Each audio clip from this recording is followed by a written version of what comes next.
जीतेंगे हम ये वादा करो, और कोशिश हमेशा खुद से ज्यादा करो। किस्मत भी रूठे पर हिम्मत न टूटे, मजबूत इतना इरादा करो।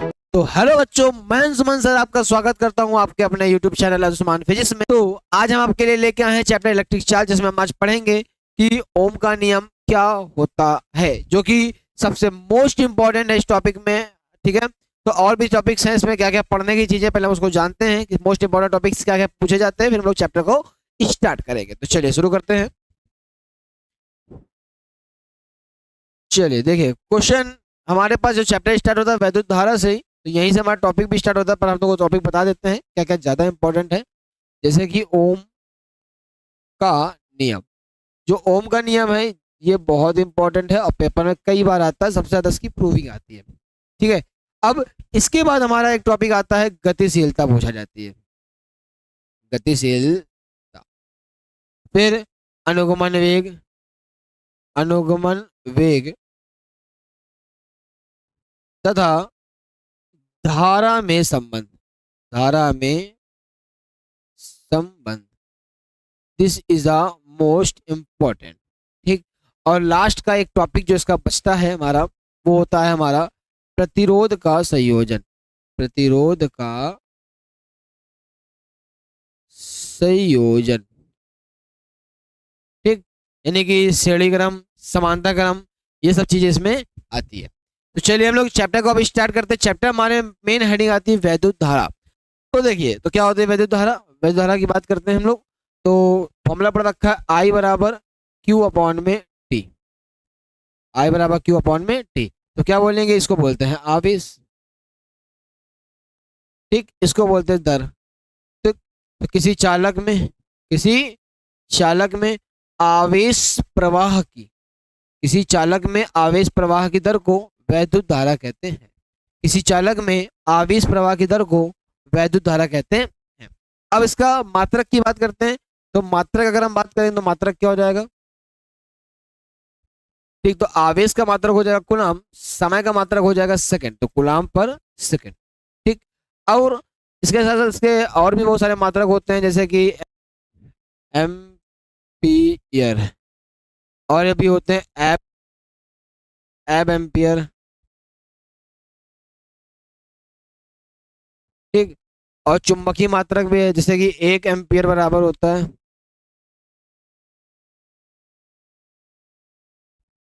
3 × 10⁻⁹ स्टेट एम्पियर। ये क्या होते हैं, इसके अन्य मात्रक है। ठीक है, ये भी कई बार इसका इस्तेमाल किया जाता है, तो याद रहेगा यहाँ तक। अब इसी प्रकार से अगर हम आपसे पूछे धारा के कितने प्रकार होते हैं, धारा 2 प्रकार की होती है। तो पहले दिशा की लेकिन बात कर लेते हैं। दिशा क्या होती है इसकी, धारा की। धारा हमेशा धन से ऋण की हो जाती है, हमेशा धनावेश से कहाँ जाती है, ऋणावेश की हो जाती है। और साथ साथ ये भी कह सकते हैं कि इलेक्ट्रॉन के चलने की, इलेक्ट्रॉन के चलने की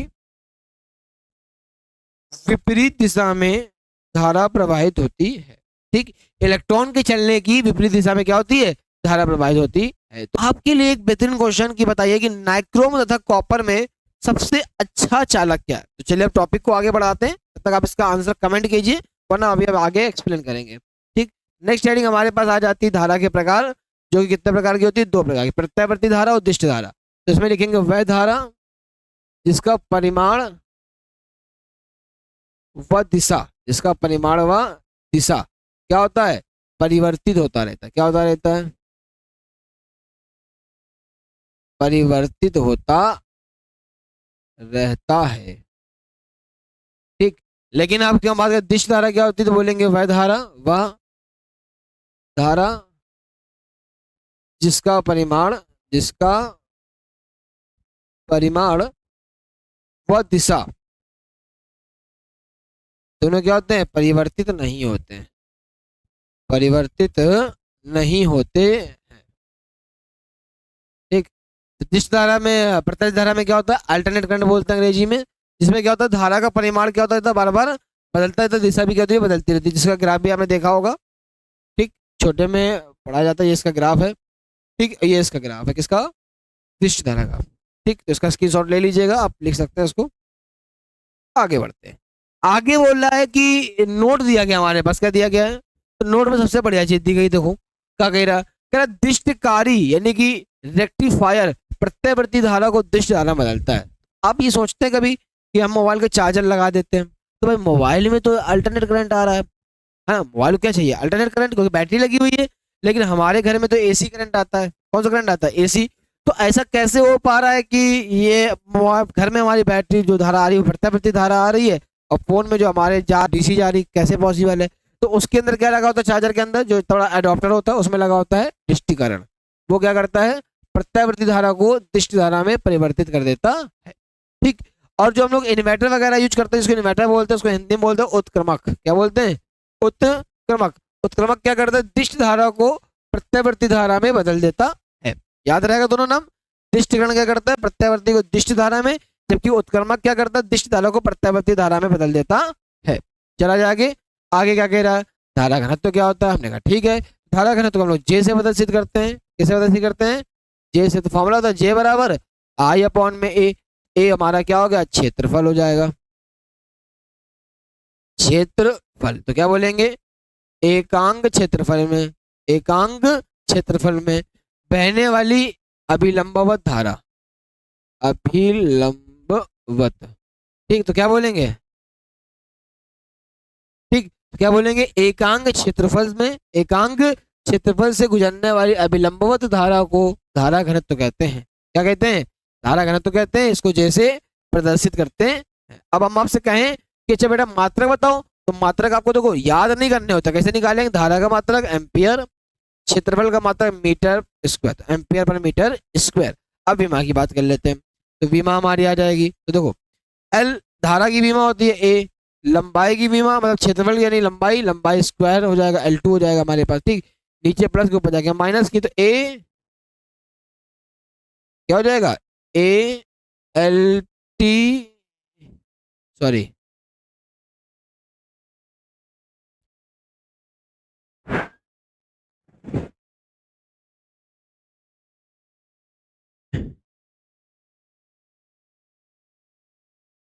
ए एल की पावर -2, ये इसकी क्या आ जाएगी? विमा आ जाएगी हमें।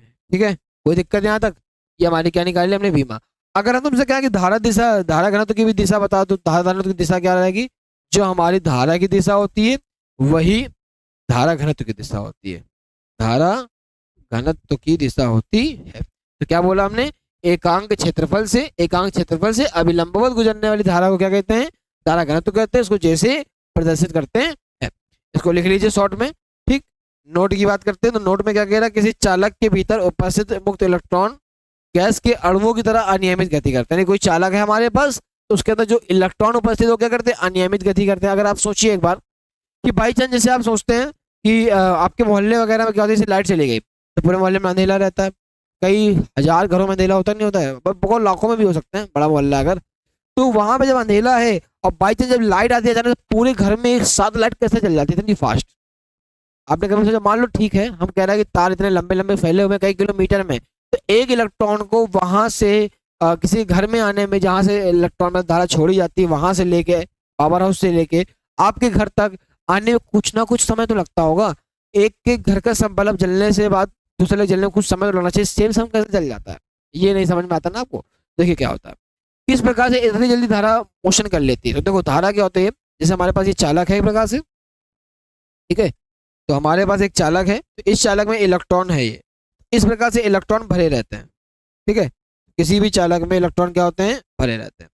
अब इस प्रकार से इलेक्ट्रॉन भरे हुए हैं, ये गैस के तरह अनियमित गति करते हैं। मतलब गैस के अणु क्या होता है, जैसे सिलेंडर में भर दिया अगर हमने, तो गैस के अणु पूरे सिलेंडर में है, बट बाहर तो नहीं निकल रहा है ना, क्या पूरी तरह घूम रहे हैं क्या बाहर, सिलेंडर से भी बाहर निकल के आ रहा है तो एक ही जगह गति कर रहे हैं। तो ऐसे ही ये इलेक्ट्रॉन क्या करते हैं? पूरे चालक में घूमते रहते हैं, कंपन करते हैं। क्या करते हैं?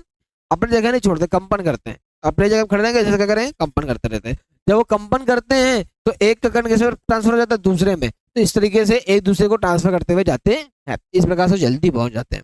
जैसे कि आपने सुना हो, कभी देखा होगा कि जब हम लोग धारा पानी में नहीं मोटर चालू करते हैं, जब उसमें एक रबड़ लगाते हैं, अगर रबड़ लंबी है तो एक से जब चालू कर देंगे टोटी, तो दूसरे में आने में समय लगता है पानी को। लेकिन आप एक बार पानी चला लो, फिर दोबारा चलाओगे तो फिर फटाक से पानी निकल आएगा। क्यों? उसके अंदर पाइप के अंदर पानी पहले से क्या रहता है? भरा होता है। इसी प्रकार चालक में पहले से इलेक्ट्रॉन भरे होते हैं, इसलिए धारा क्या होती है? जल्दी से प्रवाहित हो जाती है। ठीक, नोट देख लेते फटाक से, यही नोट था हमारा कि किसी चालक के भीतर उपस्थित मूल इलेक्ट्रॉन गैस के अणुओं की तरह गति करते हैं और धातुओं के प्रति एकांक आयतन में 10⁻³ इलेक्ट्रॉन प्रति मीटर स्क्वायर होते हैं। ठीक, स्क्रीनशॉट ले लीजिए फटाक से। तो आगे क्या कह रहा है देखिए, आगे कह रहा है कि माध्य मुक्त पथ क्या होता है। माध्य मुक्त पथ की बात करेंगे। माध्य मुक्त पथ, ठीक, तो धातु के अंदर उपस्थित, क्या बोलेंगे, धातु के अंदर उपस्थित, धातु के भीतर उपस्थित दो धनायनों के, दो धनायनों धनायनों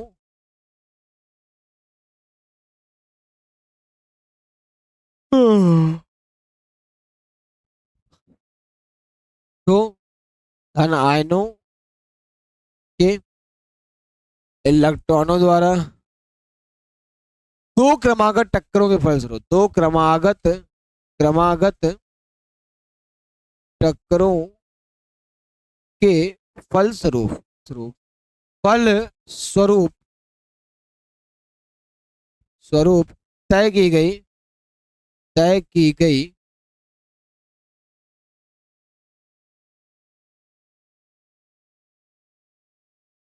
तय की गई औसत दूरी को क्या कहते हैं, माध्य मुक्त पथ कहते हैं। ठीक, इसे लैम्डा से प्रदर्शित करते हैं हम लोग। ठीक है, और इसके साथ साथ इसका जो मात्रक होता है वो क्या होता है, मीटर होता है। याद रहेगा। ठीक, सारी बातें आपको याद रहनी चाहिए। माध्य मुक्त पथ क्या होता है, तो किसी भी धातु के भीतर उपस्थित दो धनायनों से इलेक्ट्रॉनों की दो क्रमागत टक्कर के फलस्वरूप, कितने टक्करों के बाद, दो क्रमागत टक्करों के फलस्वरूप तय की गई औसत दूरी। भाई इलेक्ट्रॉन आपस टकराएंगे धनायन से, फिर क्या करेंगे, दूर जाएंगे।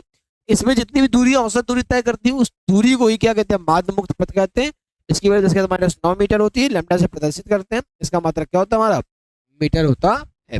फिर बात करते हैं श्रांति काल या विश्रांति काल, जिसके बात करते हैं हम लोग। तो सेम चीज हम यहाँ पे ये भी लिखेंगे कि धातुओं के भीतर उपस्थित दो धनायनों के इलेक्ट्रॉनों द्वारा दो क्रमागत टक्करों के फलस्वरूप तय की गई औसत दूरी लिखा हुआ है। तो यहाँ पर टक्करों में लगा समय, टक्करों में लगा औसत समय, लगा औसत समय हमारा क्या कहलाता है, श्रांतिकाल या विश्रांतिकाल कहलाता है। इसको लैम्डा से प्रदर्शित करते हैं। अगर हम आपसे बात करें समय की, तो समय बराबर फॉर्मूला हमारा क्या हो जाएगा, जैसे दूरी बराबर फॉर्मूला हमारा क्या होता है, 4/समय। तो समय बराबर 4/4 हमारा क्या हो जाएगा, दूरी हमारे ऊपर क्या थी, लैम्डा।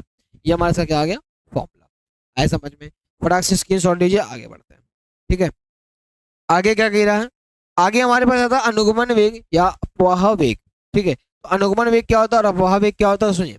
ठीक, जब किसी चालक के सिरों के मध्य, मान लीजिए हमारे पास ये चालक है, किसी चालक के सिरों के मध्य, चालक के सिरों के मध्य, ठीक, तो किसी चालक के सिरों के मध्य हम लोग क्या कर देते हैं, विभवांतर, विभवांतर क्या कर देते हैं, स्थापित कर देते हैं। विभवांतर क्या कर देते हैं, स्थापित कर देते हैं। तो इलेक्ट्रॉन निम्न विभव से, कहां से, निम्न विभव से उच्च विभव की ओर जाने लगते हैं, उच्च विभव की ओर जाने लगते हैं। तो इलेक्ट्रॉन निम्न विभव से उच्च विभव की ओर जाने लगते हैं नियत व सूक्ष्म वेग से, नियत व सूक्ष्म वेग से। ठीक, आए समझ में। इसी नियत व सूक्ष्म वेग को क्या कहते हैं हम लोग, अनुगमन वेग कहते हैं। इसको जो बेटा वीडी से प्रदर्शित करते हैं, किससे करते हैं, वीडी से। आए समझ में, ठीक है, कोई दिक्कत, बढ़ा जाए आगे।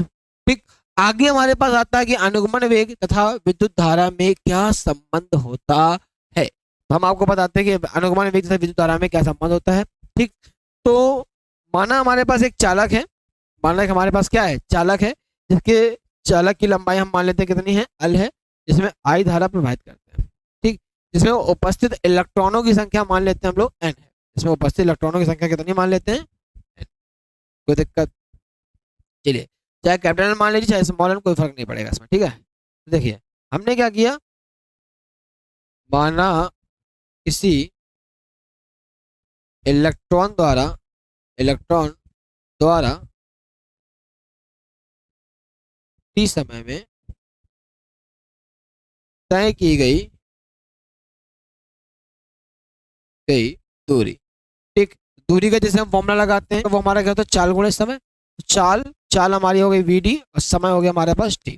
ठीक, तो हम क्या करते हैं, एक काम कर लेते हैं, एकांक आयतन में, एकांक आयतन में इलेक्ट्रॉनों की संख्या निकाल लेते हैं। तो हम मान लेते हैं कि यहाँ पे इलेक्ट्रॉनों की संख्या n निकालते हैं। क्या निकालते हैं हम लोग, n। और मान लेते हैं पूरे चालक में कितने इलेक्ट्रॉन हमारे पास, कैपिटल N है।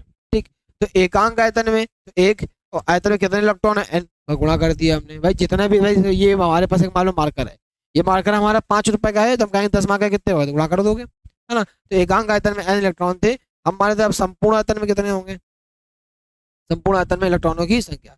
तो n बराबर हम लोग कितना करेंगे, मान लीजिए पूरा आयतन हमारा हो गया लंबाई गुणे चौड़ाई, लंबाई गुणे चौड़ाई गुणे ऊंचाई, यानी क्षेत्रफल के अंदर 2 होती है, लंबाई गुणे चौड़ाई और क्षेत्र ऊंचाई हो गया हमारे पास। मान लीजिए इलेक्ट्रॉनों की संख्या हमारे पास कितनी है, n। ये l का मान हम यहाँ रख देते हैं आगे। तो यहाँ जो n बराबर चल रहा है a l a l, और यहाँ पे जो आया हमारे पास तो यहाँ पे n हट जाएगा,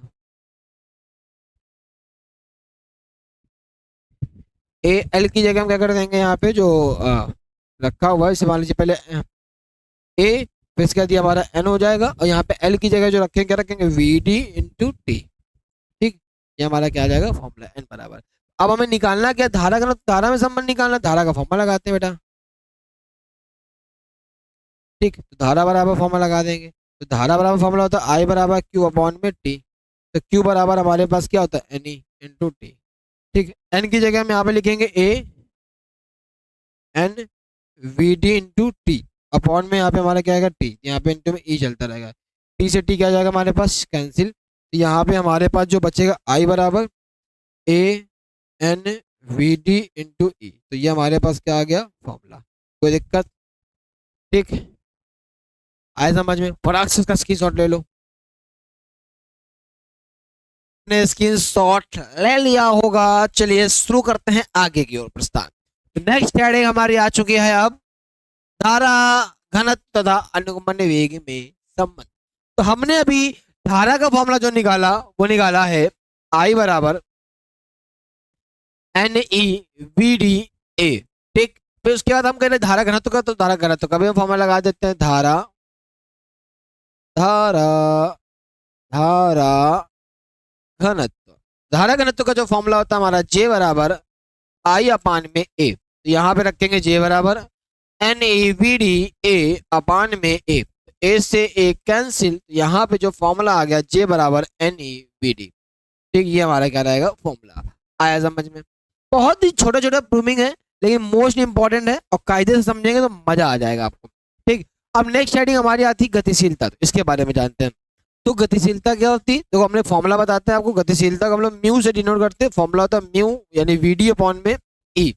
ठीक, ई हमारा हो गया वैद्युत क्षेत्र, वैद्युत क्षेत्र।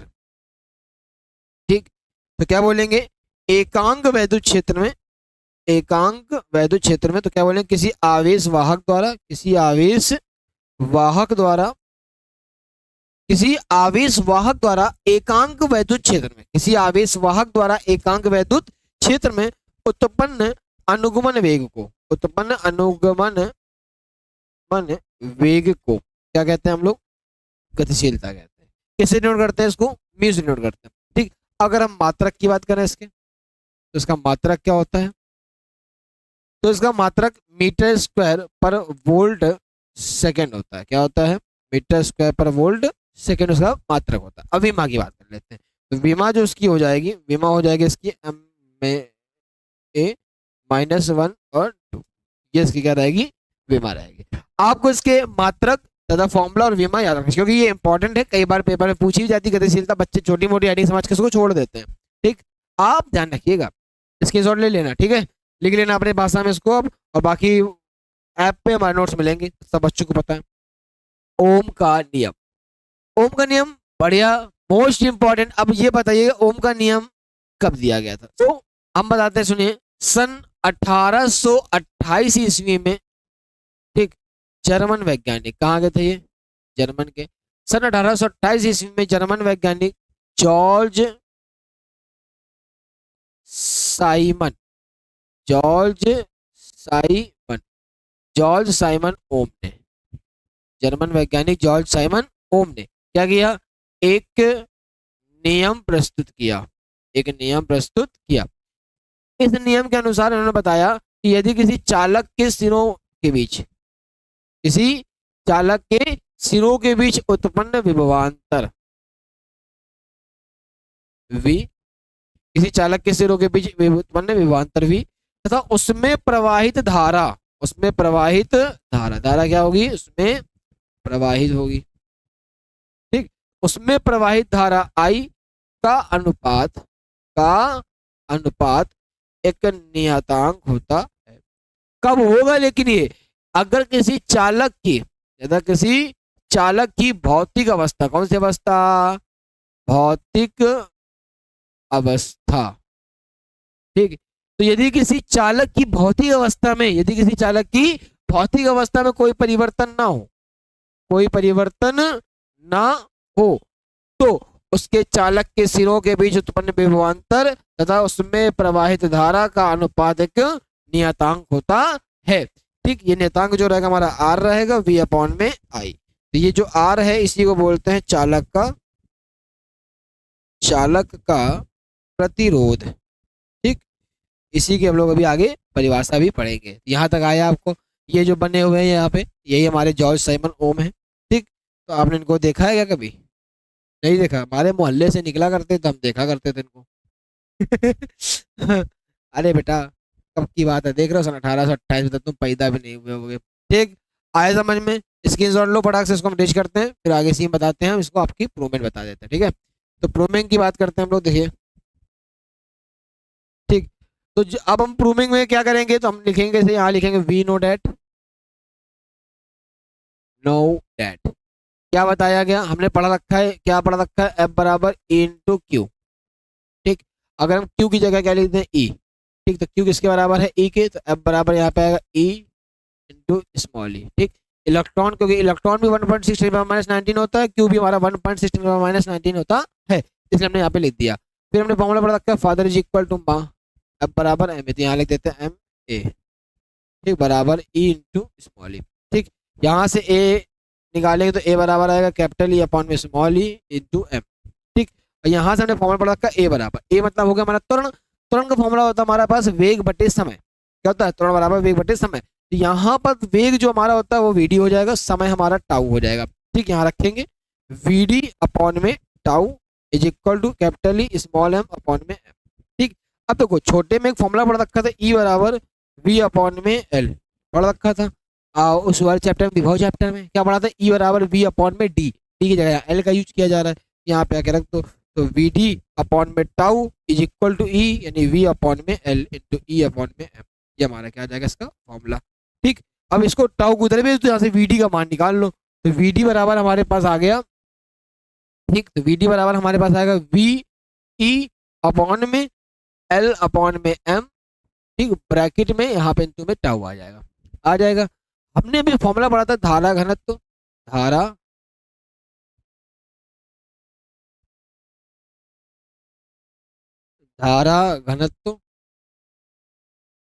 तथा अनुगमन वेग में संबंध, ठीक। अब धारा घनत्व तथा अनुगमन वेग में संबंध की हमने बात करी, धारा घनत्व अनुगमन वेग का संबंध होता है I बराबर NEVDA हो जाएगा फॉर्मूला, ठीक। तो यहां से हम अगर VD का मान यहाँ रख दें आके, यानी चलता रहेगा, ब्रैकेट में आएगा VE L अपॉन में M इंटू टाउ, ठीक, टाउ ऐसे बनेगा हमारा। फिर हमने क्या किया, अब देखो अगर एक चीज देखी जाए तो यहाँ पे हमारे पास क्या चल रहा है, साथ में इंटू A भी तो चल रहा है, ठीक। ये हमारे पास इसका फॉर्मूला आ जाएगा। हमने E का मल्टीप्लाई कर दो, तो यहाँ पे I is equal to NE square, E 2 बार हो गया, और V अपॉन में L M इंटू में यहाँ क्या था, टाउ इंटू A, V को ले आओ नीचे, तो I अपॉन में V is equal to NE square tau A upon में L M, ठीक। पलटा दो दोनों साइड को, जैसे दोनों साइड को पलटाओगे तो यहाँ पे जो हमारा है वहाँ क्या हो जाएगा, V अपॉन में I, ये हमारा इसको पलटाया, और यहाँ पे बराबर में जो हम लिखेंगे वो लिखेंगे NE स्क्वायर, और यहाँ पे into tau A, N E square tau A. Upon में अगर हम बात करेंगे तो अपॉन में आएगा एल अपॉन में एम। ठीक, देखो अभी हमने बताया आपको है कि चालक तार की भौतिक अवस्था में कोई परिवर्तन ना हो। भौतिक अवस्था यानी कि एन इलेक्ट्रॉनों की संख्या में वह बदलने वाली नहीं है। ये हमारा ऑलरेडी कांस्टेंट होता है 1.6 × 10⁻⁹ टाउ यानी कि समय समय आपकी कंट्रोल में नहीं है फिलहाल आपकी। ठीक, ए हमारा क्षेत्रफल, जो लंबाई में कोई परिवर्तन नहीं, तो क्षेत्रफल में भी कोई परिवर्तन नहीं होगा। फिर उसकी लंबाई तो ऑलरेडी कांस्टेंट है, एम यानी द्रव्यमान उसका ऑलरेडी कांस्टेंट ही रहेगा। तो सारी चीजों को हम लोग कांस्टेंट यानी आर के बराबर मान लेते हैं। आर बराबर N E square tau A upon में एल एम। ठीक, तो यहाँ रखेंगे v अपॉन में I is equal to are. ये हमारा इसका क्या आ गया फॉर्मूला। ठीक, आया समझ में? ये ओम के नियम का हमारा फॉर्मूला है। इसको यहाँ से स्क्रीनशॉट ले लीजिए फटाक से। अगर कोई दिक्कत हो तो बताइए, आपने स्क्रीनशॉट ले लिया होगा। चलिए आगे बढ़ा जाए। तो आगे हमारी हेडिंग आती है, बहुत बढ़िया हेडिंग, वैद्युत प्रतिरोध। इसमें यहाँ 4 हेडिंगें करीब आएंगी। इन चारों हेडिंगों के बारे में कायदे समझ लीजिए और एकदम ध्यान से समझिएगा। ठीक, क्योंकि ये छोटी छोटी हेडिंग है पर इसका इस्तेमाल बहुत गहरा है। ठीक है, तो ध्यान दीजिएगा जरूर। तो यहाँ पे हम वैद्युत धारा प्रतिरोध की बात करें, प्रतिरोध का फॉर्मूला होता है आर बराबर वी अपॉन में आई। ठीक, तो यहाँ इसको तो हम लोग अनुपात बोलते हैं। ठीक, फिर वी को बोलते हैं हम लोग क्या, विभवांतर, और आई को बोलते हैं धारा। ठीक, हमने धारा बोला तो क्या माना, कोई चालक है हमारे पास, क्या बोलेंगे, किसी चालक के सिरों के बीच, किसी चालक के सिरों के बीच उत्पन्न विभवांतर तथा उसमें प्रवाहित धारा के अनुपात को क्या कहते हैं, वैद्युत प्रतिरोध कहते हैं। इसको आर से प्रदर्शित करते हैं।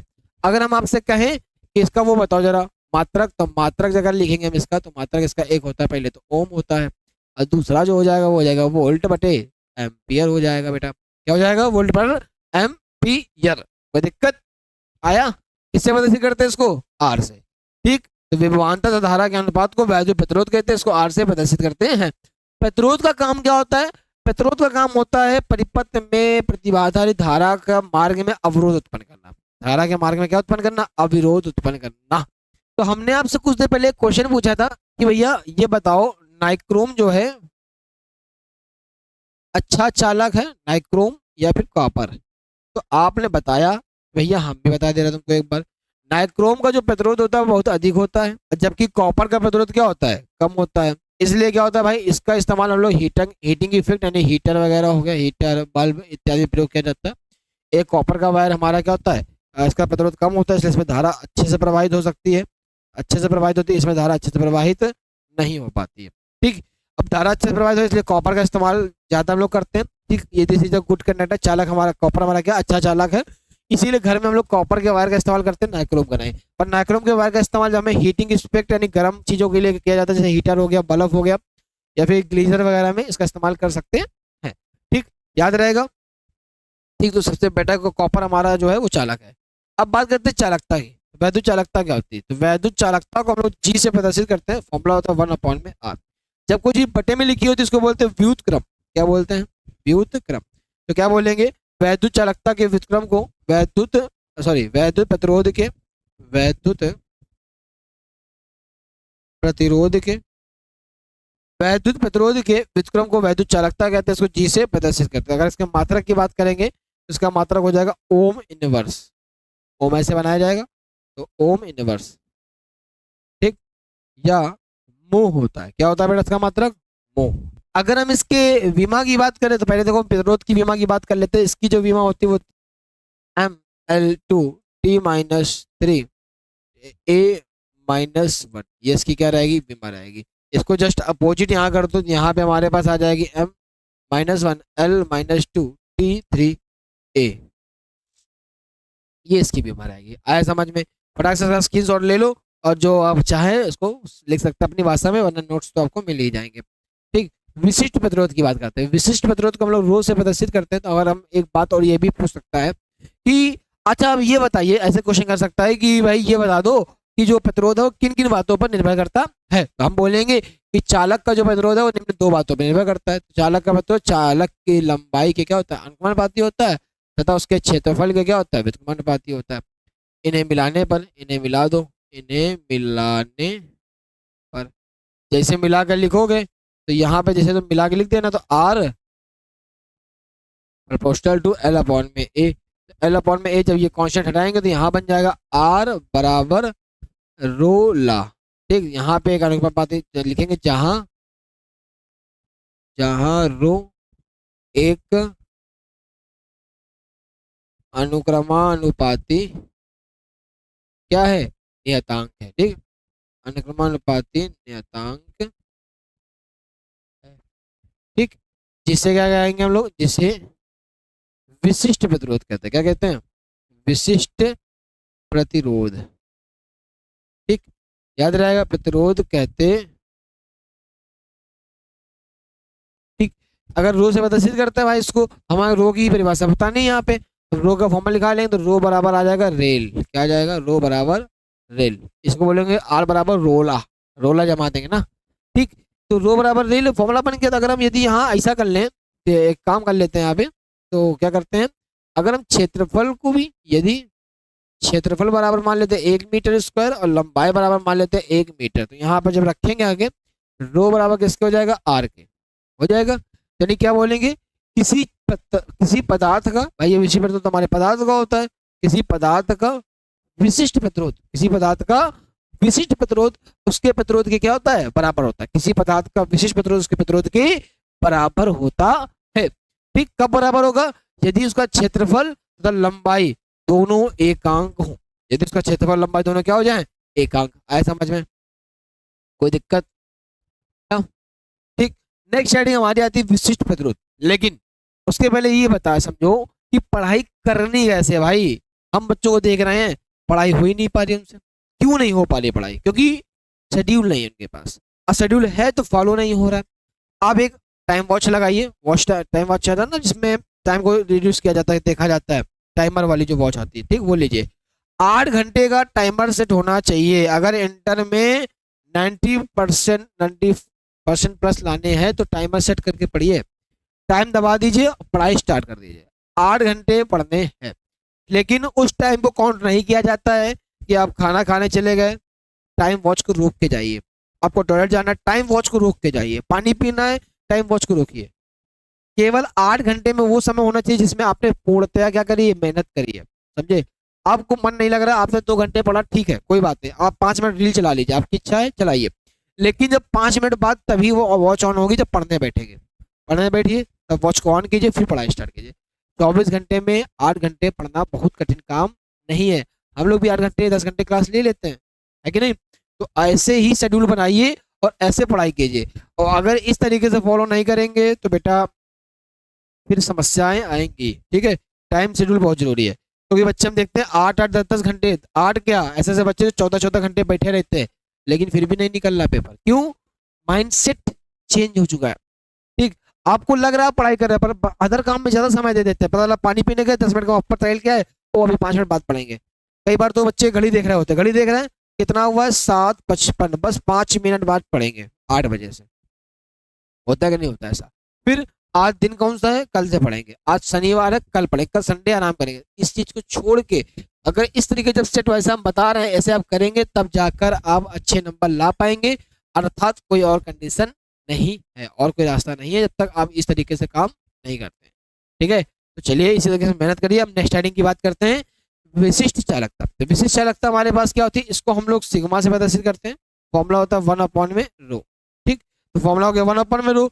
अब ये रो को क्या बोलते हैं, विशिष्ट प्रतिरोध। क्या बोलते हैं, विशिष्ट प्रतिरोध। अब कोई चीज बटे लिखी है तो उसको बोलते हैं व्युत्क्रम। क्या बोलते हैं, व्युत्क्रम। तो क्या बोलेंगे, विशिष्ट प्रतिरोध के व्युत्क्रम को क्या कहते हैं, विशिष्ट चालकता कहते हैं। इसको रो से सिग्मा से प्रदर्शित करते हैं। साथ में अगर हम इसके मात्रक की, पहले उसके मात्रक की बात कर लेते हैं। मान लो अब इसका मात्रक पहले निकाल लेते हैं रो का। रो बराबर आर ए अपॉन में क्या होता है, एल, यानी रो यानी कि आर यानी कि ओम। ठीक, फिर क्षेत्रफल यानी मीटर स्क्वायर अपॉन में लंबाई यानी मीटर। मीटर से मीटर क्या हो जाएगा, कैंसिल। यानी कि हमारे पास फॉर्मूला क्या आ गया, रो एम। आया कि नहीं आया। ठीक, ये हमारे पास कब मात्रक आ गया, तो यहाँ पे इसका उल्टा हो जाएगा, तो यहाँ लिखेंगे ओम इनवर्स मीटर इनवर्स। ये इसका क्या रहेगा, मात्रक। ठीक, सारी चीजें आप देख लीजिए, फॉर्मूला लिख लीजिए, स्क्रीनशॉट ले लीजिए, चलते हैं आगे। ठीक, आगे क्या कह रहा है, तो भाई हमारा एक छोटा सा ऐप है अंशुमान फिजिक्स के नाम से, उसमें जाइए, मस्ट टेस्ट वगैरह आपको पूरे फ्री में मिलेगा। मॉक टेस्ट है वगैरह वगैरह, टेस्ट सारे दीजिए अदर लेवल के भी टेस्ट है उसमें, इंटर के बाद भी है, इंटर के पहले के भी टेस्ट है। आप हाई स्कूल से लेके कक्षा 9 10 सारे IIT JEE नीट कोई भी कंपटीशन एग्जाम के सबके उसमें टेस्ट आपको मिल जाएंगे। साथ में हमारे नोट्स मिल जाएंगे, कुछ समय बाद बहुत जल्द आपको उसमें लेक्चर्स भी हमारे अपलोड किए दिए जाएंगे। ठीक है, तो फटाक से डाउनलोड कर लीजिए ताकि छूटे ना कुछ। आगे बढ़ते हैं, आगे बात करते हैं वैद्युत ऊर्जा क्या होती है। तो देखिए हमने क्या किया, माना हमारे पास एक चालक है, जब किसी चालक में हम क्या करते हैं, वैद्युत धारा प्रवाहित करते हैं। जब किसी चालक में वैद्युत धारा प्रवाहित करते हैं तो हमने क्या किया, धारा को प्रवाहित किया। जब किसी चालक में वैद्युत धारा प्रवाहित करते हैं तो उसमें क्या होती है, ऊर्जा व्यय होने लगती है। क्या होने लगती है, व्यय मतलब खर्च होने लगती है। इस व्यय होने वाली ऊर्जा को ही क्या कहते हैं, वैद्युत ऊर्जा कहते हैं। अब इसको हम लोग W से प्रदर्शित करते हैं तो हमारा फॉर्मूला था W बराबर V इंटू क्यू आ जाता है, V इंटू क्यू। अगर इसके बहुत सारे फॉर्मूले हम बना सकते हैं। अब देखो कैसे कैसे फॉर्मूले बनेंगे, हम बोलेंगे यहाँ पे पहले निकाल लेते हैं भाई, देखो ये तो फॉर्मूला हमारा कॉमन हो गया। अब हम निकालते हैं वैद्युत ऊर्जा, वैद्युत ऊर्जा तथा धारा के पदों में, धारा के पदों में। ठीक, तो यहाँ पे हम क्या फॉर्मूला खोलेंगे, W बराबर V इंटू क्यू। फिर Q बराबर हमने पढ़ रखा क्या यहाँ पे, IT, यहाँ रखेंगे W बराबर क्या आ जाएगा, VIT। ठीक, ये फॉर्मूला हो गया हमारा। नंबर 2 में दूसरा फॉर्मूले की बात कर लेते हैं, किसके किसके पदों में, वैद्युत धारा, वैद्युत ऊर्जा तथा,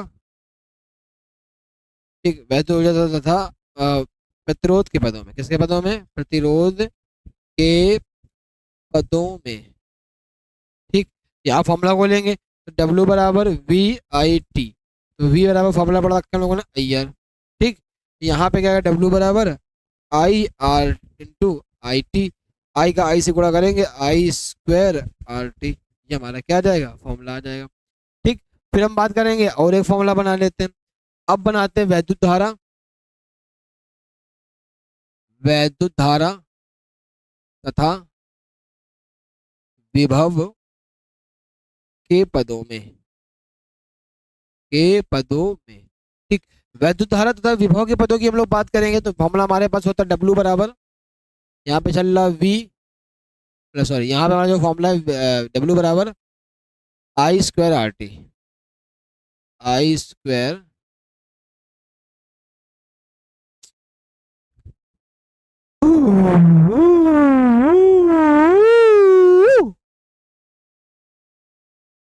W बराबर I स्क्वायर RT।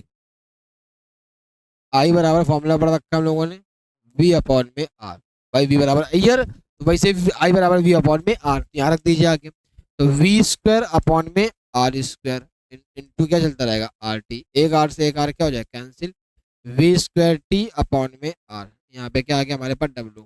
ठीक, ये इसका क्या आ जाएगा, सूत्र। आया समझ में, फट से स्क्रीनशॉट लो, चट से लिख डालो उसको। ठीक, ठीक, आगे बढ़ा जाए। आगे क्या कह रहा है, वैद्युत धारा का ऊष्मीय प्रभाव। तो हम वैद्युत धारा के ऊष्मीय प्रभाव की बात कर लेते हैं। आइए, तो वैद्युत धारा का ऊष्मीय प्रभाव क्या कहता है, अगर, तो देखो क्या कह रहा है कि अगर किसी चालक में हम लोग क्या करते हैं, धारा प्रवाहित करते हैं, धारा को प्रवाहित करते हैं, तो क्या हो जाता है, वो गर्म हो जाता है। क्या हो जाता है, जैसे धारा प्रवाहित करते, तुमने देखा होगा अक्सर जितने भी तार लगे होते हैं, आप ज्यादा देर इसको जब इस्तेमाल कर लोगे तो वो गर्म होने लगते हैं। जैसे धारा प्रवाहित किए वो क्या हो जाते हैं, गर्म हो जाते हैं। तो चालक में जब हम क्या करते हैं, वैद्युत धारा प्रवाहित करते हैं तो वो क्या हो जाते हैं, गर्म हो जाते हैं। इसे वैद्युत धारा का ऊष्मीय प्रभाव कहते हैं। ठीक, इसी प्रभाव के आधार पे जितनी भी चीजें इस्तेमाल करते हैं, बल्ब, छोटे में कक्षा 10 में पढ़ाया भी होगा, तो जो बल्ब होता है वो क्या होता है, वैद्युत धारा के ऊष्मीय प्रभाव पर आधारित होता है। इसीलिए गर्म होकर क्या करता है, जो देखना, जो 100 वाट का बल्ब होता है उसको छू नहीं सकते आप, इतना ज्यादा वो गर्म हो जाता है। ठीक, तो ये वैद्युत धारा के ऊष्मीय प्रभाव पर आधारित होता है। जैसे आप हीटर ले सकते हैं, हीटर भी हमारा क्या होता है, वैद्युत धारा के ऊष्मीय प्रभाव पर आधारित होता है। देखा होगा आपने, जैसे धारा प्रवाहित करते वो क्या होता है, लाल होने तल, है ना, कुछ लोग तो उसमें रोटियां भी सेक लेते हैं। कई बार तो चमटा उसमें स्प्रिंग में चू गया, सारे बाल खड़े हो जाते हैं।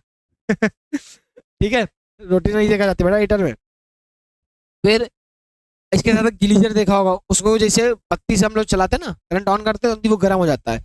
जैसे ही वो गर्म होता है तो वैद्युत धारा क्या करते हैं, प्रवाहित करते हैं, वो गर्म करके पानी गर्म करने लगता है। इस्त्री प्रेस देखा होगा, करंट से लगाते हैं आजकल। पहले तो मान लो कोला वाले कोयला डाला जाता था उसमें, अब मस्त फिर धुआं धुआं जला करा जाता था। अब तो प्लग लगाओ, फट से कर दो, है ना। आजकल तो आदमी घर में सब करने लगा है। बेटा कौन जाएगा बाहर स्त्री विस्त्री के साथ, अरे मतलब स्त्री स्त्री करवाने। ठीक, अब हम बात करते हैं यहाँ पे फॉर्मूला की बात करें तो डब्ल्यू बराबर हमारे किसके प्रोपोर्शनल लगेगा, एच के, यानी कि जो किया गया मतलब जो ऊर्जा है वो हीट यानी कि उष्मा के क्या रहती है, डायरेक्टली प्रोपोर्शनल रहता है। तो जब हम प्रोपोर्शनल का सन हटाते हैं तो वहां पे एक हमारे पास कांस्टेंट आ जाता है जो कि जे आएगा। ठीक, तो जहाँ जे एक यौगिक तुल्यांक है। ठीक, तो हमें पढ़ रखा है कि भाई जे बराबर हमारे पास होता है 1 जूल बराबर, ये तुल्यांक है ना, 1 जूल बराबर हमारे पास होता है 4.122, मतलब 4.18 होता है हमारे पास, तो हम इसको लिख देते हैं 4.2 कैलोरी। ठीक, इस प्रकार से इसको हम लोग लिखते हैं। फिर आगे हम लोग बात करेंगे जब यहाँ पे, तो यहाँ से एच बराबर फॉर्मूला निकल के आएगा डब्ल्यू अपॉन में जे। ठीक, तो यहाँ पे हम जब रखेंगे आके तो डब्ल्यू बराबर जे की जगह रखेंगे 4.2 कैलोरी। ठीक, तो डब्ल्यू हमने बहुत सारे फॉर्मूले पढ़ रखे हैं, नंबर 1 में जैसे लिखेंगे तो हमने डब्ल्यू का फॉर्मूला पढ़ रखा है यहाँ पे, पहले क्या पढ़ा था वी क्यू। ठीक, ये सबसे पहले फॉर्मूला पढ़ा भी हम लोगों ने। तो एच बराबर लिखेंगे यहाँ पे क्या, वी इंटू क्यू अपॉन में 4.2 कैलोरी। फिर दूसरा फॉर्मूला हम लोगों ने पढ़ा था ऐसे डब्ल्यू का, डब्ल्यू बराबर यहाँ पढ़ा रखा था डब्ल्यू बराबर वी आई टी। जब हमने वी आई टी पढ़ा तो यहाँ पे आके हम डब्ल्यू जो है वी आई टी रखेंगे तो एच बराबर आ जाएगा वी आई टी अपॉन में 4.2। ठीक, और ऐसे हमने पढ़ा था एक डब्ल्यू का फॉर्मूला भी, और डब्ल्यू बराबर आई स्क्वायर आर टी पढ़ा था। यहाँ पे आके रखेंगे नंबर 3 पे, यहाँ पे जब रखेंगे तो यहाँ पे एच बराबर आएगा हमारे पास आई स्क्वायर आर टी अपॉन में 4.2 कैलोरी।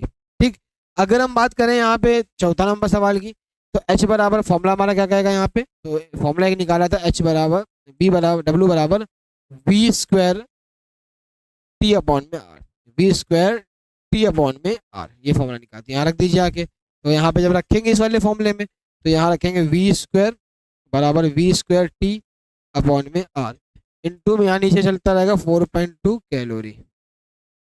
ठीक, ये हमारे क्या होगा इसके फॉर्मूले, तो उसको नोट कर लीजिए, स्क्रीनशॉट ले लीजिए। अच्छा, एक क्वेश्चन पहले बता दीजिए कि अगर मान लो हमारे पास 2 बल्ब है, एक 100 वाट का है, नहीं चलो दूसरा क्वेश्चन होता है, ये भी पूछेंगे जब शक्ति पढ़ाएंगे तब पढ़ाएंगे, कि किसी भी चालक में धारा प्रवाहित करने के लिए इलेक्ट्रॉन ही जिम्मेदार क्यों है, कोई और क्यों नहीं, प्रोटॉन क्यों नहीं है, न्यूट्रॉन क्यों नहीं है। इसका आंसर दीजिए, पहले स्क्रीनशॉट दीजिए फिर आंसर भी देते हैं इसका। ठीक है, तो आपने स्क्रीनशॉट ले लिया, तो आंसर इसका क्या होगा बताइए बेटा, पहले शक्ति पढ़ लेते फिर आंसर बताया जाए। ठीक, पहले शक्ति पढ़ लेते, तब तक आप सोच लो कि भैया इलेक्ट्रॉन ही क्यों धारा प्रवाहित कर रहा है, और क्यों नहीं तड़प रहा, वही क्यों तड़पा जा रहा है बेचारा कि हम ही धारा को प्रवाहित करेंगे। ठीक, तो वैद्युत सामर्थ्य या शक्ति की बात करते हैं, फॉर्मूला होता है पी बराबर डब्ल्यू अपॉन में टी। ठीक, ये हमारा समय है, समय को हम लोग दर बोलते हैं, इसको बोलते हैं काल। ठीक, तो किसी कर्ता द्वारा कार्य करने की दर को, किसी कर्ता द्वारा कार्य करने की दर को क्या कहते हैं, शक्ति या सामर्थ्य कहते हैं। इसको पी से क्या करते हैं हम लोग, प्रदर्शित करते हैं। ठीक, अगर हम इसके मात्रक की बात कर लें तो मात्रक जो हमारे पास हो जाएगा, तो मात्रक हमारा आएगा, कार का मात्रक होता है जूल पर सेकंड। ठीक, अगर हम विमा की बात कर लें तो विमा जो हमारी हो जाएगी यहाँ पे, कार की विमा होती है ml2t-2, ml2t-2, नीचे हमारे पास टी है, नीचे प्लस ऊपर जाकर क्या हो जाएगा माइनस ml2t-3, ये माइनस की क्या हो जाएगी विमा। ठीक, शक्ति निकाल लिया हम लोगों ने, किसी कर्ता द्वारा कार्य करने की दर को क्या कहते हैं, शक्ति कहते हैं। इसके बहुत सारे फॉर्मूले इसके भी हो जाएंगे हम लोगों के पास। नंबर 1 में जैसे लिखेंगे तो P बराबर, तो हमारे पास डब्ल्यू अपन टी अपने पढ़ रखा है, लेकिन डब्ल्यू के तो भाई फॉर्मूले पढ़ रखे हैं हम लोगों ने बहुत सारे, डब्ल्यू बराबर वी क्यू होता है, तो यहाँ पे भी लिख देंगे आगे, तो P बराबर वी क्यू अपॉन में टी, एक ये फॉर्मूला बन जाएगा। फिर हमने क्या पढ़ा रखा था, डब्ल्यू बराबर पढ़ा हम लोगों ने क्या पढ़ा, वी आई टी, यहाँ पे रखेंगे आगे नंबर 2 में, तो P बराबर जो हम रखेंगे वी आई टी, डब्ल्यू है ऊपर तो डब्ल्यू की जगह पहले हमने वी आई टी रखा, नीचे चल रहा टी, और टी से टी क्या हो जाएगा, कैंसिल हो जाएगा हमारे पास, तो P बराबर क्या आ गया वी आई। ये फॉर्मूला आपने पढ़ा होगा छोटे में, है ना। फिर ये क्या हो गया बेटा, ये क्या आ रहा है, कैंसिल हो जाओ, चलो ये आ गया हमारा नंबर 3। नंबर 3 की बात करेंगे अगर हम लोग, तो हमने फॉर्मूला पढ़ रखा था नंबर 3 में, डब्ल्यू बराबर आई स्क्वायर आर टी। ठीक, तो यहाँ पे रखेंगे आगे P बराबर आई स्क्वायर आर टी अपॉन में क्या चल रहा है टी, टी से टी क्या कर देंगे हम लोग, कैंसिल कर देंगे, तो P बराबर जो हमारे पास फॉर्मूला आएगा वो आएगा आई स्क्वायर आर।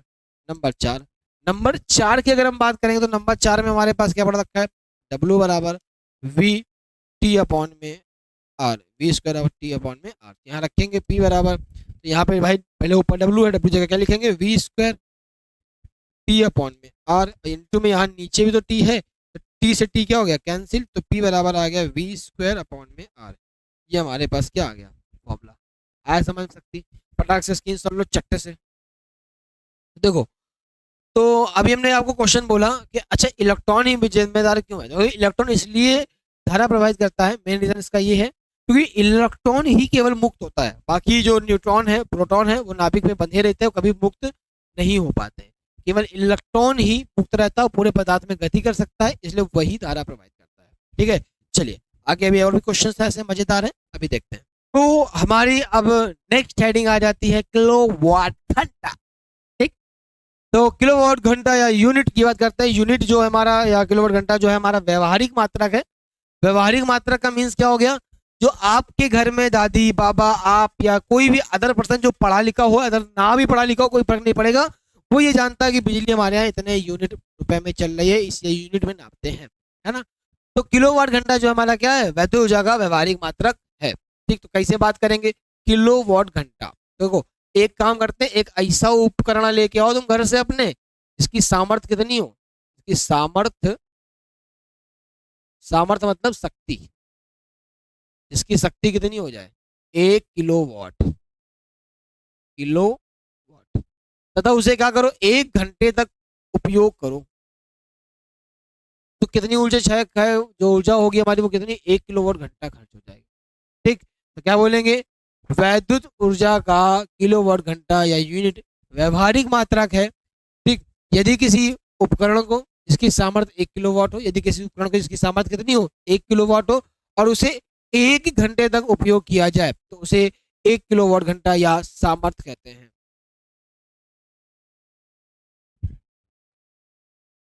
उसे 1 किलोवाट घंटा या यूनिट कहते हैं। यानी कि अगर आपके घर में जो बिजली का बिल आ रहा है वो किस प्रकार से आता है कि आपके घर में जो पंखा लगा हुआ है, लाइटें लगी हुई है या फिर कूलर लगा हुआ है, एसी लगा हुआ, अगर आपकी एसी मान लीजिए अगर केवल एसी हमारी 1 किलोवाट की है और अगर आप 1 घंटे तक चलाते हैं तो 1 घंटे में उसकी 1 यूनिट बनेगी, 24 घंटे में 24 यूनिट की बिजली आप खर्चा करते हैं। बाकी ₹4 यूनिट आपके घर में चलेगी, उसका समय का साथ उससे गुणा कर देते हैं और आपका क्या निकल आती है वैल्यू निकल आती है। ठीक, तो देखिए अब हम बात करते हैं किसकी, अब हम बात करते हैं किलोवाट घंटा तथा जूल में संबंध। तो जूल में संबंध निकालेंगे चिंटू बेटा, तो क्या कह रहा है देखो किलोवाट घंटा तो जूल में संबंध हम बात करते हैं 1 किलोवाट घंटा। 1 किलोवाट घंटा में कितने घंटे हो गए 1000 घंटा हो गया, 1000 वाट हो जाएगा भाई। 1 किलोवाट में 1000 वाट और 1 घंटे में 60 मिनट होते हैं और 60 सेकंड होते हैं, है कि नहीं। ठीक, तो हम क्या करते हैं तरंग 3600 सेकंड हो जाएंगे हमारे पास। इसको लिख दो 1 2 3 4 5 0, 36 गुणे 10 की पावर कितना लिख सकते हैं 5 और 1 पॉइंट आगे वो बढ़ा दो यानी कि 3.6 10 की पावर कितना आ जाएगा 6। ये हमारा क्या आ गया इसका वैल्यू। ठीक है, 1 किलोवाट घंटा में 3.6 10 की पावर 6 जूल होते हैं। ठीक, आया समझ में। चलिए आगे देखते हैं, स्क्रीनशॉट लीजिए फटाक से। फिर अब बात करते हैं कि यूनिट निकाली कैसे जाती है, तो यूनिट निकालने का फॉर्मूला था PhD अपॉन में 100, PhD अपॉन में 100। तो अगर आपको घर में जैसे बिजली का बिल निकालना है तो आप एक काम करिएगा फटाक से उसमें जाइएगा, देखिएगा कितनी पावर का हमारे उपकरण लगे हुए हैं, कितने कितने किलोवाट के हैं, पावर मतलब किलोवाट, पंखा लगा हुआ है, एसी लगी हुई है, तो सब कितने कितने वाट के हैं ये पता कीजिएगा। तो लिख दीजिएगा 100 वाट का है। कितने घंटा दिन में चलती है एसी वो लिखिए, कितने घंटे हावर में लिखिए। तो बच्चों को दिक्कत नहीं ना, चलो आगे बढ़ा जाए। चलिए, तो आप ये समझ गए होंगे घर में कैसे बिजली निकालने में कितने दिन तक, और साथ में ये भी होता है कि मान लो आपके घर में 2 एसी लगे तो 2 का गुणा भी कर देना पड़ेगा आपको। ठीक है, 3 लगे तो 3 का गुणा, जितने उपकरण होंगे उतने गुणा भी कर दीजिए। ठीक, फिर अगर अलग अलग समय में अलग तरीके से चला रहा है तो फिर अलग अलग निकाल के सबको जोड़ा जाता है। खैर वो तो खैर एक मीटर लगा होता है घर के बाहर, जिसको हम मीटर बोलते हैं, वो सारी चीज़ों को मेजर कर लेता है एक साथ और अपना काम कर देता है, उसको लिए आपको कुछ नहीं करना पड़ता है, लेकिन आप करना चाहे तो कर भी सकते हैं। ओमी चालक या ओमी परिपथ क्या होता है, तो वे परिपथ या वे चालक, वे परिपथ या वे चालक या चालक जो क्या करते हैं ओम के नियम का, जो ओम के नियम का क्या करते हैं, नियम का पालन करते हैं। क्या करते हैं, नियम का पालन करते हैं। इसे क्या कहते हैं हम लोग ओमी चालक या ओमी परिपथ कहते हैं। ठीक, आगे हम बात करते हैं अनोमी तथा अनोमी परिपथ क्या होते हैं, अनोमी चालक या अनोमी परिपथ क्या होते हैं। तो वे परिपथ या वे चालक जो ओम के नियम का पालन नहीं करते हैं, जो ओम के नियम का पालन नहीं करते हैं, ठीक। लेकिन अगर हम आपसे पूछे ग्राफ क्या होगा, देखो सीधी बात है, ओम के नियम का पालन कर रहा है। अगर हम ये वोल्टेज, ये धारा ले रखी है, वोल्टेज ले रखा है, अगर ओम का नियम का पालन कर रहा है तो सीधे सीधे बोलता है ये दोनों का अनुपात क्या रहा है, कांस्टेंट है, नियतांक। तो नियत रूप से क्या कर रहा है, ये आगे बढ़ता जाएगा ऐसे करके। लेकिन जब ओम के नियम का पालन नहीं कर रहा है तो उसका मान कांस्टेंट नहीं हो सकता, तो वो इस प्रकार से कैसे भी ग्राफ उसका हो सकता है ऐसे करके वक्राकार। तो ये जो होगा सरल रेखी होगा। इसका ग्राफ कैसा रहेगा, सरल रेखा में रहेगा, इसका रहेगा परवलयाकार, ठीक, परवलयाकार, ठीक। याद रहेगा, सरल रेखी रहेगा इसका, इसका परवलयाकार रहेगा, और ये रहेगा आपके ग्राफ डायग्राम आपके बने हुए। बड़ा स्क्रीनशॉट लीजिए और चैप्टर को हम लोग फटाफट पढ़ते हैं तेजी से, ठीक।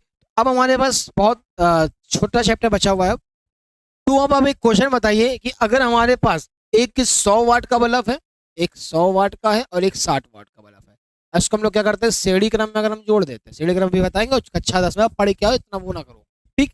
60 वाट का बल्ब है और 100 वाट का बल्ब है हमारे पास एक, और 60 वाट का है। अगर श्रेणी क्रम में जोड़ देते हैं तो कौन तेज जलेगा, 100 वाट वाला या 60 वाट वाला। चलिए आप सोचिए क्वेश्चन, फिर हम जब श्रेणी क्रम पढ़ाएंगे फिर हम आपको उसको एक्सप्लेन भी करेंगे, ठीक है। तो अब हम देखते हैं गत्यात्मक प्रतिरोध के लिए आंसर आप देते रहिए, ठीक। गत्यात्मक प्रतिरोध क्या होता है हमारे पास, देखिए तो अनोमी परिपथ में, अनोमीय परिपथ में, अनोमी परिपथ के किसी खंड में, मान लो भाई पूरा हम थोड़ा लेंगे भाई, पूरा परिपथ है हमारे पास, मान लीजिए ये इस प्रकार से, ठीक। इस परिपथ के हम केवल इतने भाग की बात करते हैं, ठीक है। तो अनोमी परिपथ के किसी खंड में, ठीक, विभव परिवर्तन, विभव परिवर्तन, विभवांतर, विभवांतर परिवर्तन, ठीक, विभवांतर परिवर्तन तथा धारा परिवर्तन, तथा धारा परिवर्तन, इसमें परिवर्तन आगे लिख दिया, कोई बात नहीं। विभव परिवर्तन तथा धारा परिवर्तन के अनुपात को क्या कहते हैं, गत्यात्मक प्रतिरोध कहते हैं। विभव परिवर्तन तथा धारा परिवर्तन के अनुपात को गत्यात्मक प्रतिरोध कहते हैं। ये कब होता है, जब अनोमी परिपथ होता है, उसी किसकी खंड में, एक खंड की जब हम बात करें, किसी पोर्शन की बात करेंगे। अतिचालक पदार्थ क्या होते हैं, तो कुछ पदार्थ ऐसे ही होते हैं, कुछ पदार्थ ऐसे होते हैं, ठीक है, जिनका हम अगर ताप बढ़ाते जा रहे हैं, ठीक, तो उनका प्रतिरोध धीरे धीरे क्या होता है, घटता है। कैसे घटता है, धीरे धीरे से मेरी जिंदगी में, अरे गाना नहीं गाना, ठीक। कुछ पदार्थ ऐसे होते हैं जिनका ताप बढ़ाने पर क्या होता है, उनका प्रतिरोध धीरे धीरे घटता है, ठीक। और धीरे धीरे घटेगा और अचानक से एक ऐसे ताप पे, एक निश्चित ताप पे क्या करता है, एक निश्चित ताप पर, निश्चित ताप पर क्या हो जाता है, शून्य हो जाता है अचानक से, ठीक। भाई ये देखो क्या हो रहा है, धीरे धीरे बढ़ना स्टार्ट किया, धीरे धीरे क्या किया, बढ़ना स्टार्ट करता है। अब जैसे जैसे उसका ताप बढ़ रहा है उसका प्रतिरोध घट रहा है, एक समय तो आएगा ही कि प्रतिरोध क्या हो जाएगा, शून्य हो जाएगा। जहां पर प्रतिरोध शून्य होता है वही हमारे क्या, ऐसे पदार्थ हमारे क्या कहलाते हैं, अतिचालक पदार्थ कहलाते हैं, और ऐसी घटना अतिचालकता कहलाती है, क्या कहलाती है, अतिचालकता, ठीक, याद रहेगा। चलिए तो हमारा मोस्ट इंपॉर्टेंट टॉपिक, अंतिम टॉपिक है हमारा ये, और इसको ध्यान से समझिएगा क्योंकि बहुत ही इंपॉर्टेंट है, कई बार पेपर में आ चुका है।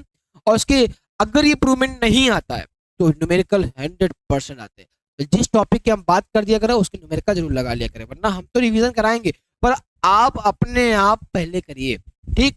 उसके जब हम कराएंगे तब आप आइएगा क्लास में, तब करिएगा। तो प्रतिरोध का संयोजन, यानी प्रतिरोध जब दो या दो से अधिक प्रतिरोधों को में आपस में जोड़ना हो तो उसको संयोजन कहते हैं, ठीक है।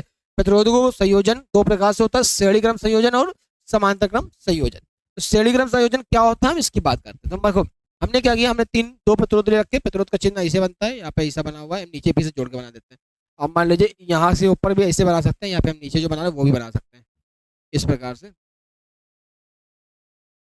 ठीक है। इस प्रकार से पहला प्रतिरोध, फिर इस प्रकार दूसरा प्रतिरोध, ये तीसरा प्रतिरोध, बॉक्स बने हुए हैं, ठीक है। ऐसा भी होता है, ये R1, ये R2, ये R3, ठीक। तो हमने क्या किया, देखो अगर देखा जाए दो प्रतिरोध है हमारे पास, तीन प्रतिरोध है।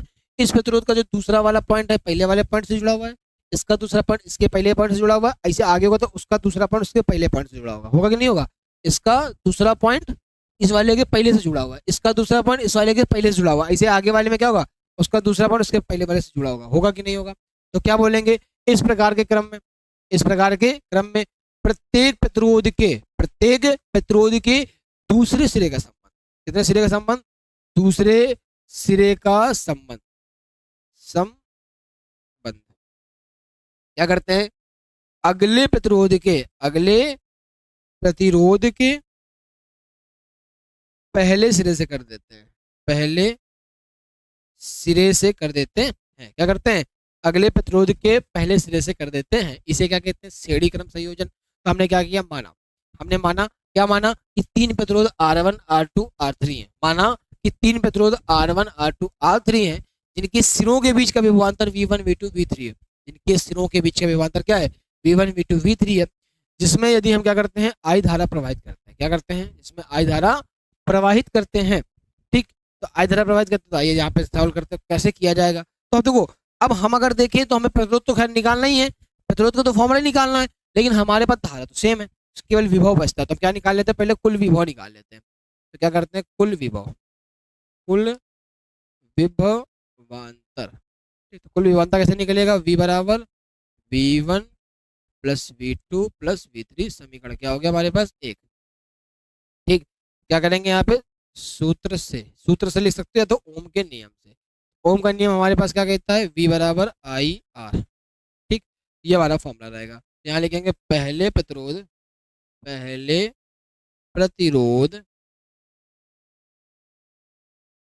R1 के लिए, पहले प्रतिरोध R1 के लिए। ठीक, जब पहले प्रतिरोध हम R1 के लिए निकाल रहे हैं तो यहाँ पर जो हमारा फॉर्मूला बनेगा V बराबर IR, लेकिन देखो पहले प्रतिरोध में विभव V1 है, धारा प्रतिरोध हमारा R1 है। ठीक, हो जाएगा। अब हम क्या करते हैं, दूसरे प्रतिरोध की बात करते हैं। ठीक, यहाँ लिखेंगे दूसरे प्रतिरोध R2 के लिए। ठीक, दूसरे प्रतिरोध R2 के लिए, जब हम दूसरे प्रतिरोध R2 की बात करें तो V2 बराबर IR2। ठीक, इसी प्रकार हम क्या करेंगे, तीसरे प्रतिरोध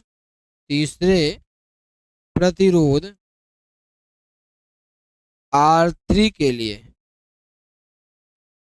ठीक, जब तीसरे प्रतिरोध हमने R3 की बात करी, यहाँ पे हम लोग क्या करेंगे, V3 बराबर IR3 हो जाएगा। ठीक, तो हमने क्या किया, अब निकाल लेते कुल प्रतिरोध के लिए। किसके लिए निकालेंगे, कुल प्रतिरोध के लिए। जब कुल प्रतिरोध के लिए निकालेंगे तो V बराबर हमारे पास क्या आ जाएगा, IR हो जाएगा। फिर हम यहाँ पे क्या लिखेंगे, समीकरण एक से। तो जब समीकरण एक से करेंगे तो यहाँ पे हम लोग करेंगे V बराबर V1 plus V2 plus V3। V बराबर हमारे पास यहाँ पे क्या दिया गया, IR1 plus IR2 plus IR3। ठीक, I कॉमन ले लीजिए, IR कॉमन ले लिया, I बाहर आ गया, अंदर बचा R1 plus R2 plus R3। तो I से I क्या हो जाएगा, कैंसिल, तो R बराबर आ गया हमारे पास R1 plus R2 plus R3। ये हमारा क्या है, इसका सूत्र। ठीक, श्रेणी क्रम का फॉर्मूला है। फटाक से स्क्रीनशॉट लीजिए और इसकी अगली हेडिंग देखिए। ठीक, तो बढ़िया आया मजा आपको समझ में। अगर मजा आया तो भाई चैनल को सब्सक्राइब कर लो ताकि वीडियो मिस ना हो, फिर इसको शेयर भी कर दो। ठीक है, लाइक जरूर कर देना। समांतर क्रम में बात करते हैं, तो समांतर क्रम का फॉर्मूला हमने बना रखा है फिर से। ठीक, अब हम क्या बोल रहे हैं, अब देखो यहाँ पे क्या कर रखा है, तीन प्रतिरोध लिए R1 R2, इसका पहला वाला सिरा इससे जोड़ दिए, दूसरा वाला सिरा इससे जोड़ दिया, तो बस बन गई परिभाषा कि इस प्रकार के क्रम में प्रत्येक प्रतिरोध के पहले सिरे का संबंध एक निश्चित बिंदु से कर देते हैं, प्रत्येक प्रतिरोध के पहले सिरे का संबंध एक निश्चित बिंदु से कर देते हैं तथा दूसरे सिरे का संबंध एक दूसरे निश्चित बिंदु से कर देते हैं। इसे क्या कहते हैं, समांतर क्रम। बस फिर उसके बाद अब डिफिनेशन मतलब वो लिखेंगे, तीन प्रतिरोध हमारे पास, तो माना तीन प्रतिरोध R1 R2 R3 है, माना तीन प्रतिरोध R1 R2 R3 है जिनके सिरों के बीच विभवांतर कितना है, V है, जिसमें प्रवाहित होने वाली धारा, मान लो यहाँ से I प्रवाहित की तो यहाँ पे गई I1 I2 तथा I3 है। कौन कौन सी धारा, I1 I2 I3 है। ठीक, तो हम क्या करेंगे, अब यहाँ पे धारा अलग अलग है, तो हम यहाँ पे क्या निकाल लेते हैं, कुल धारा निकालेंगे। क्या निकालेंगे, कुल धारा। ठीक, तो कुल धारा हमारे पास I बराबर हो जाएगा I1 plus I2 plus I3। ठीक, समीकरण क्या हो गया हमारे पास, एक। ठीक, ओम के नियम से लगाएंगे, ओम का नियम या सूत्र लिख सकते हैं वहां पर, ओम के नियम से। ओम का नियम कहता है वी बराबर हमारे पास होता है आई आर, तो वी की जगह हम लोग यहाँ पे लिखेंगे क्या, जब यहाँ से हम धारा का मान रखना है उसमें हमें लिखेंगे पहले प्रतिरोध, पहले प्रतिरोध R1 के लिए। ठीक, तो R1 की बात करेंगे तो V बराबर हम लोग क्या करेंगे आई आर। ठीक, तो यहाँ पे आएगा हमारे पास सूत्र बनेगा आई का, तो आई बराबर बन जाएगा V अपॉन में R, ये R1 समीकरण ये वाला एक हो गया। फिर दूसरे के लिए लगाएंगे। ठीक, दूसरे प्रतिरोध R2 के लिए। ठीक, यहाँ पे जो आएगा I2 बराबर V अपॉन में R2। फिर तीसरे की बात करेंगे। ठीक, तीसरे प्रतिरोध R3 के लिए, यहाँ पे आ गया हमारे पास I3 बराबर V अपॉन में R3। ठीक, ये आ गया हमारे पास। यहाँ लिखेंगे समीकरण तुल्य प्रतिरोध के लिए भी तो निकाल लो। तुल्य मतलब यहाँ पे क्या होता है, वही कुल वाला होता है, कुल लिख दे रहा है, कन्फ्यूजन ना जाना तुम। ओए, कभी कभी ये पकड़ा जाता है मारकर, फाइल साइल काम करने लगता है। कुल प्रतिरोध। ठीक, तो फॉर्मूला बन जाएगा आई बराबर V अपॉन में R। फिर लिखेंगे समीकरण एक से, जैसे समीकरण एक से करेंगे तैसे हमारा फॉर्मूला बन जाएगा। क्या होता है आई बराबर I1 पहले लिखो, फिर I2 लिख दो, फिर प्लस I3 लिख दो, फिर I की जगह लिख दो V अपॉन में R बराबर V अपॉन में R1 प्लस V अपॉन में R2 प्लस V अपॉन में R3। ऊपर से V कॉमन ले लो, V कॉमन अंदर बचा 1 अपॉन में R1 प्लस 1 अपॉन में R2 प्लस 1 अपॉन में R3। यहाँ से V से V क्या हो जाए कैंसिल, 1 अपॉन में बचा R, यहाँ पे बचा 1 अपॉन में R1 प्लस 1 अपॉन में R2 प्लस 1 अपॉन में R3। ये हमारा क्या आ जाएगा इसका सूत्र। कोई दिक्कत? ठीक, आया समझ में, स्क्रीनशॉट ले लो फटाक से, आगे बढ़ते हैं। आगे हमारा यहाँ से चैप्टर क्या होता है खत्म, चैप्टर इज द एंड। फटाक से हमारा ऐप भी डाउनलोड कर लीजिएगा। ठीक, उसमें आपको नोट्स मिल जाएंगे सारे। चलिए मिलते हैं हम लोग अगले एपिसोड में, तो बने रहें आयुष्मान सर के साथ। और अगर कोई प्रॉब्लम है तो फटाक से कमेंट कर दीजिएगा। ठीक है, मैं कमेंट आपका जरूर देखेंगे। चलिए।